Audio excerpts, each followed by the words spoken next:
What happens when a courier hands you custody papers in front of your mother? I said his friend's dad flirted too much and used that to excuse my late nights. Now my husband is walking out with our children, and I keep asking if everyone forgot why I was unsafe. My name is Ligea Morrow, and I am 31 years old, and I work as a dental hygienist in a small suburban clinic where every day feels too quiet and too routine, and sometimes I feel invisible, even though people smile politely when I polish their teeth and hand them the little floss packs. And I married Ethan Carr when I was 24 because he seemed steady and careful, and I thought steady meant safe, but now steady feels like silence and judgment, and I started telling myself that his calm eyes were not love but coldness, and I convinced myself that if other people noticed me more, it proves something was missing at home. And I know people will say I am selfish, but I kept saying to everyone that I only wanted respect and attention, and I never meant to look like a bad mother or an unfaithful wife. But I told myself again and again that I deserved some spark because my life had become chores and schedules, and his measured voice and sometimes his refusal to argue made me want to push harder until he finally reacted, and when he still didn't, I began believing he cared less, and I used that belief as my reason to step outside of what we promised. I kept saying the trouble began at the barbecue, but truthfully, I think it started long before, when I felt that Ethan was never quick to defend me in front of others, and that night only gave me a story to hold on to, because I said his friend's father touched my arm too long and winked, though I honestly cannot even swear if it really happened the way I retold it. But I told myself it was real, because I needed proof that I was not imagining my loneliness. And when Ethan asked if I was certain, I said he doubted me because he always chose others first, and I spoke louder, so Ruth, his mother, and Caleb, his friend, could hear. And suddenly, I was not just a wife complaining quietly. I was a woman, saying she had been disrespected, and people leaned forward, and Ethan stood still with his hands in his pockets, looking like he wanted to disappear. And I felt power in that moment, because everyone's eyes were on me instead of him. And later, when I posted a message online about being objectified at family events, I knew it would point to Gerard without naming him, but I wanted it that way, because then nobody could say I was lying, yet everyone could guess, and I saw likes and comments from friends cheering me, and I told myself this meant I was brave when, really, I was sharpening a knife against my own marriage. And when Ethan asked me to take it down, I told him he was silencing me, and in that sentence, I believed I was right, even though he was only trying to stop me from embarrassing us all. After that night, things changed because every late shift or night out, I blamed on feeling unsafe around Gerard, and Ethan could not question me without looking like he cared more about that man's comfort than my safety, and I used that shield again and again until it became my excuse for being gone when I wanted, and answering my phone only when it pleased me. And I said I was at staff dinners, when really I was at the gym talking with Noah because he looked at me with interest and not with quiet indifference. And when he texted after midnight, I said to Ethan that he was only jealous of my friends and trying to control me. And I repeated those words until even I half believed them. But deep down, I knew Ethan was noticing how receipts and hours never matched and how my hair smelled different after nights I claimed were spent with Tamsin, my sister, and I felt him pulling back. Yet he stayed calm, so I kept telling myself he was weak and boring and too afraid to leave me. And I laughed to Tamsin that he would never survive on his own because I held the children and the house and the narrative of being a wronged wife. The truth is, I did not cheat only for passion, but because I wanted to prove I could break rules and still be admired, and I thought sympathy online and whispers among family would protect me forever. And at Caleb's birthday, when I raised a toast about scary older men and then joked about husbands keeping women from joy, I saw Ethan's face sink, and I mistook that look for guilt, when it was actually the moment he gave up fighting my words and began preparing facts instead. And I left that night saying I had to help Tamsin, when really, I drove to the River Hotel where Noah waited, and I told myself it was just 2 hours of feeling alive, while Ethan tucked our children into bed and scanned my social media posts into a folder and emailed receipts to himself because I later saw the binder and realized he had been building a case like a wall around me brick by brick while I thought I was dancing freely on the other side. At the lake house, I pushed too far because I wanted Gerard branded as the villain so badly that I threatened to call police without details, and I told everyone he cornered me. Though people had stood nearby and seen nothing, and when Ethan suggested we leave, I shouted that privacy is how women lose, and guests shifted uncomfortably, and Caleb finally spoke, saying his father had never been accused in 30 years of gatherings, and I snapped that he was protecting family reputation, and I looked to my mother Iris, who nodded softly, and to Tamsin, who whispered encouragement, and I felt safe again, because at least some people were on my side. But Ethan simply lifted our children into Ruth's car and let me keep ranting while he texted his lawyer and called daycare to confirm pickups and quietly moved money to a separate account.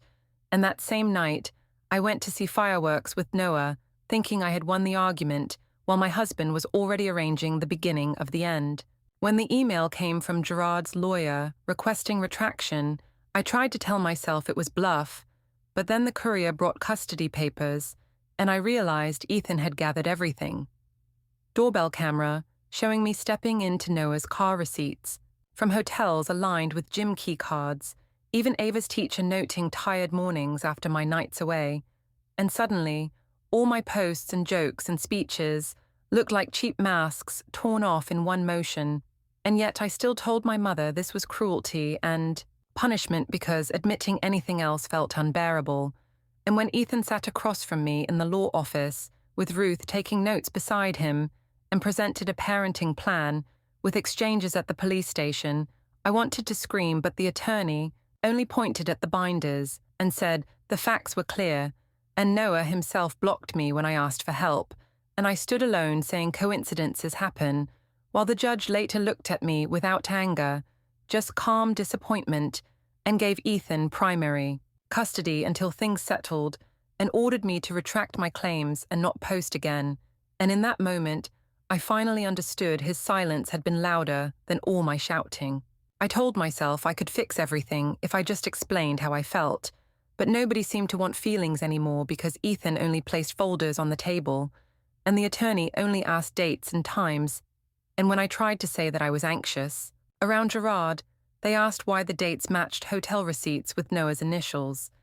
and when I said I stayed out late for self-care, they showed rideshare logs and gym key fob records, and I felt cornered, yet I still claimed coincidence because I thought if I never admitted it, then nobody could prove intent, and I looked to my parents for help, but my father stayed quiet, and my mother said the system always sides with men, and I clung to that like a blanket,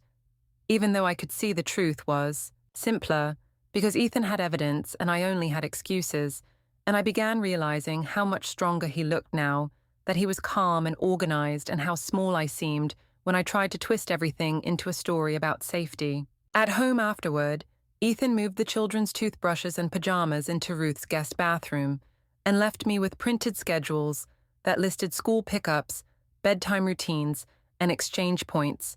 and I told him he was weaponizing routine, but he did not answer and just walked out with Nico balanced on one hip and Ava holding his hand, and I felt like an outsider in my own house, and I wanted to chase them, but I also wanted to save face, so I stood frozen telling myself this was temporary because surely judges listen to mothers first, and I kept repeating that line until I almost believed it. And when I tried to hug Ava before she left, she asked why we did not all sleep in the same house anymore,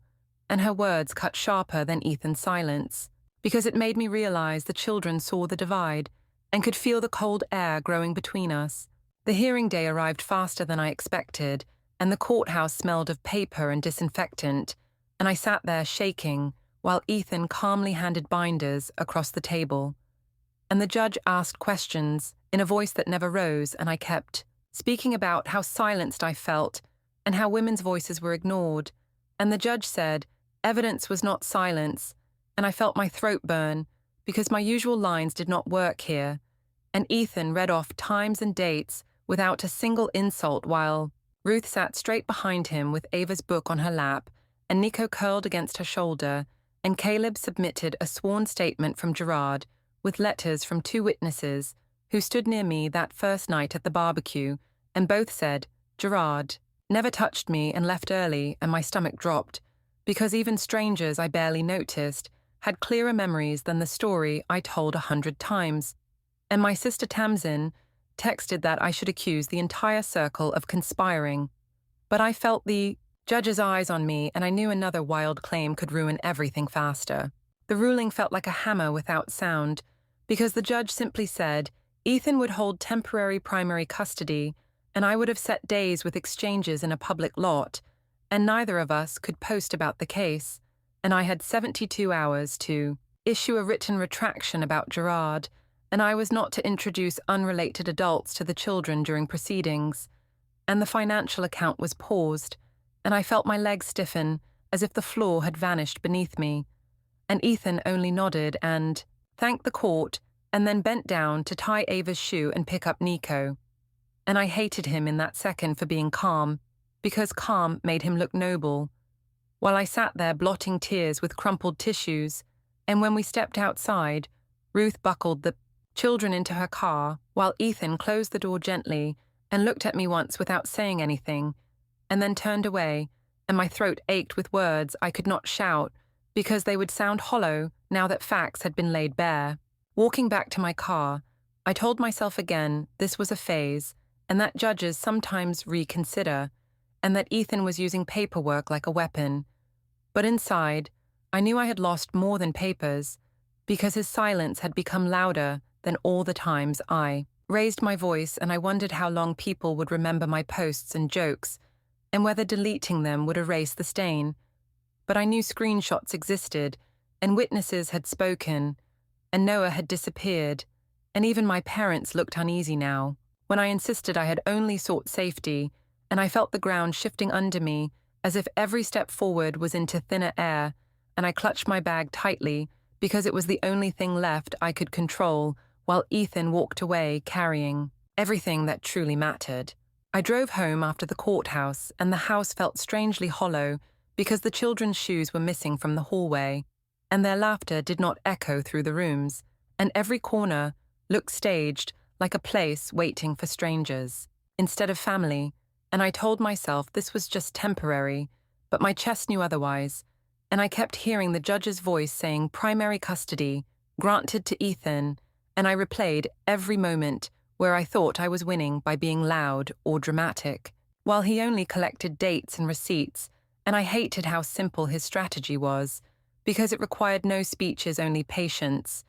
and I wondered if I had pushed him too far when I joked in public, or if it was already sealed the night I stepped into Noah's car under the doorbell camera, and I cursed myself for forgetting the lens watched silently even when everyone else slept. I tried calling Noah again that evening, but the call went straight to voicemail, and when I sent a message, it bounced back blocked, and I realized he had erased me like an error on a screen, and I felt exposed, because without him, I had no one to confirm. My version of events and my sister Tamsin urged me to double down by telling people the judge was biased, but I could already see friends turning distant on social media, and some who once cheered my posts had quietly removed their likes, and others sent private messages asking if the accusations about Gerard were really true, and I knew the walls of sympathy were crumbling, and even my mother started speaking more softly, as if unsure whether to keep defending me, and my father simply left the room. Whenever I tried to explain again and again that feelings mattered more than evidence, the nights grew longer because I could not hear Nico's bedtime babble or Ava asking for another story, and instead I scrolled through old photos and tried to convince myself that Ethan could never maintain full custody because fathers eventually crumble, but the memory of his steady face at the hearing haunted me because it showed no cracks, only quiet certainty, and he did not celebrate or gloat. He only secured what he wanted, and I felt both anger and strange admiration that he managed to outplay me without raising his voice once, and I whispered to myself that he had always been underestimated by me, and that my mistake was assuming silence meant weakness, when in truth it was calculation. The retraction about Gerard became another wound, because writing those words, admitting I had misrepresented his behavior, felt like swallowing glass, and I wanted to add paragraphs about miscommunication and misunderstanding. But the lawyer reminded me, it must be simple and clear, so I wrote a single sentence retracting my claim and signed my name. And when it was posted, I imagined everyone reading it and nodding, that they already knew I lied, and Gerard himself did not answer, but Caleb sent Ethan a short message of support, and the entire Hale family now stood taller while I shrank, and I thought back to the barbecue where I first made the accusation, and how quickly the crowd leaned toward me then, and how equally quickly they had leaned away now. Days passed with strict schedules that Ethan left taped to the fridge, and I saw the children only during arranged hours, and I tried to act cheerful in front of them. But Ava asked again why we lived in different houses, and I said it was complicated. And she looked at me with eyes too old for 6 years, and I knew she was judging me in a way no court ever could. And when Nico reached for Ethan, at drop-off instead of me, I felt a pain sharper than any courtroom order, because it showed how routines bind children and how my late nights had broken that bond, and I kept telling myself it was unfair because I was the mother. But then I remembered how often I had chosen noise and excitement over quiet bedtime, and I wondered if fairness had already been written long before judges became involved. The silence inside the house became unbearable because every sound reminded me of absence, and even my job at the clinic felt heavier, because patients smiled politely, but I could sense their curiosity, since small towns feed on stories and people had seen posts vanish from my page and whispers carried quickly, and I hated the thought of Ethan walking through the grocery store, holding both children, while neighbors smiled kindly at him and saw him as the dignified parent while I became the reckless one, and I tried to remind myself that once I had power when I raised my voice, but now I saw that voice alone without truth was only noise, and the more I spoke, the less people believed. I began to notice how Ethan's calm presence grew larger in people's eyes, while mine shrank, because whenever he brought the children to school or daycare, he stayed polite and steady, and teachers praised his organization, while I felt like an afterthought even though I was the mother, and I could not stand how Ruth walked beside him with confidence, as if she had been waiting for this chance to show she was the dependable one. And whenever I tried to speak with her, she gave me small nods but never engaged deeply, as if she already decided I was untrustworthy, and that quiet dismissal burned worse than direct insults, because it showed she no longer saw me as family. At work, I smiled through appointments, but I felt whispers crawling along the walls, because a coworker asked if everything at home was okay, and I said things were private, but I could see the pity in her eyes, and I hated that more than judgment, because pity made me feel powerless, and when I checked my phone during breaks, I saw fewer messages from friends, and many had fallen silent or shifted toward Ethan's side, and even my sister Tamsin, who once told me to fight harder, began answering less often. And I realized support disappears when evidence piles up too high, because no one wants to drown beside you. Nights became my worst enemy, because without bedtime routines, I had no anchor, and I walked around the empty house touching toys left behind, and clothes still folded in drawers, and I thought of how Ethan had recorded every detail, like Ava's reading, calendar, or Nico's nap log, and I once laughed at his meticulous habits, but those very habits became the proof that painted me unstable, and I lay awake wondering if I had underestimated him since the beginning, and if maybe his silence during arguments was not cowardice but strategy waiting for the right moment. The hardest moment came during one of the supervised exchanges, when Ava ran toward Ethan first, and I reached out with my arms, but she clung to his leg and only later let me hold her after he encouraged it, and I tried to smile, but inside I broke, because it showed the shift in loyalty already happening, and Nico cried when Ethan buckled him into my car seat as if he thought leaving his father was wrong, and I drove away with their small voices echoing in my ears, and I realized no speech about safety or independence could change the simple truth that children choose stability over drama every time. I told myself still that the court ruling was temporary and that I could appeal or request changes, but deep inside, I felt the weight of my own actions crushing that hope, because every receipt, every camera clip, every witness stood taller than my excuses, and even when I tried to frame my choices as seeking comfort or respect, it sounded hollow now, and I hated how the word mother did not shield me anymore, because I had chipped away at that shield myself with every late night and every public joke. The retraction continued to haunt me, because whenever I logged online, I felt eyes on me, even if nobody commented, and I knew screenshots had traveled farther than I could imagine, and that my reputation would carry the stain for years, and I thought, back to the moment I first typed those words about Gerard being unsafe, and how powerful I felt when friends filled the comments with hearts and support, and now that memory tasted bitter, because I understood it was the spark that set everything burning until nothing remained but ashes of trust. One evening, I sat alone at the kitchen island, where Ethan used to drink coffee, while helping Ava with homework, and Nico coloring beside them, and I stared at the empty stools, and realized silence can be heavier than shouting, because shouting can be ignored, but silence forces you to see what is gone, and I kept telling myself Ethan only acted out of revenge, but in truth, he acted out of protection for the children, and I could not deny that he had done it legally carefully, and without cruelty, and that made it worse because there was nothing for me to attack anymore, only a steady wall built from my own mistakes. I tried to rebuild some sense of control by rearranging the house, but every room reminded me of their absence, because the play corner looked abandoned, and the small shoes at the doorway no longer belonged to daily routines, and I thought maybe if I painted the living room or bought new curtains, I could pretend this was still a home.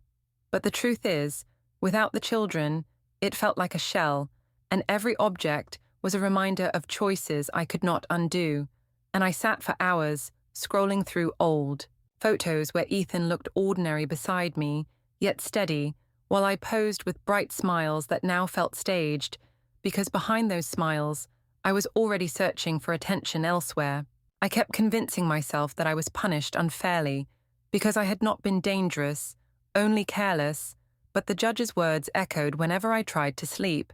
and I knew the record showed tired mornings at school, and receipts that matched Noah's, schedule and camera clips that did not lie, and I realized feelings had no weight against timestamps and paper trails, and I hated how Ethan had known this all along, and waited quietly while I burned my own credibility until he only needed to present what I left behind, and people called it dignity, but I saw it as a trap I had built with my own hands. Some relatives tried to stay neutral, but even silence felt like judgment, because when I visited my parents, my father spoke about weather and bills, but never asked about Ethan or the children, and my mother said only that things would eventually calm. Down yet, her eyes looked uncertain, and I sensed she no longer believed my story either, and I thought about how quickly allies fade when truth grows heavier than comfort, and I wondered if anyone still saw me as the victim I once claimed to be, or if I had been replaced by a new version of myself, the reckless mother who lied about a friend's father and lost her children to legal papers delivered on a quiet afternoon. The clinic became another stage of shame, because co-workers stopped inviting me to lunches, and one assistant mentioned casually that she saw Ethan at the grocery store with the kids, and how well he handled both at once, and she said it kindly. But I felt it like a knife, because I realized people admired him now, and I had become the whisper they avoided, and I told myself again that he was only winning because of money and lawyers,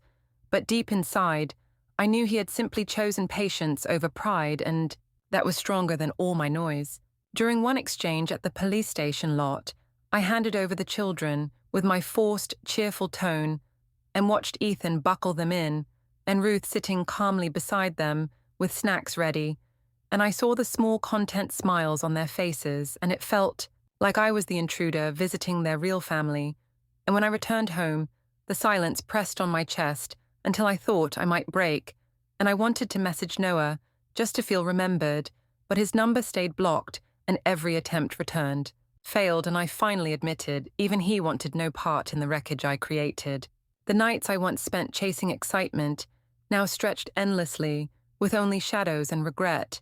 and I tried to distract myself with television or online browsing, but everything looped back to memories of laughter around bedtime, or Ethan quietly folding pajamas, and I realized the very moments I once called boring had been the core of family, and I traded them for shallow bursts of attention that disappeared when trouble arrived, and I felt like a child punished by her own story because I believed my voice could rewrite reality, but reality stood firm in receipts, documents, and court orders. I sometimes wondered if Ethan ever felt tempted to shout at me, or if he had rehearsed calmness in front of the mirror, because he never once raised his voice, even when evidence proved betrayal, and instead, he tied shoes, lifted children, and thanked the judge with steady eyes, and that restraint made him look like the hero while I was painted as unstable and dramatic, and I thought maybe he knew people would rally to the calm figure and recoil from the loud one,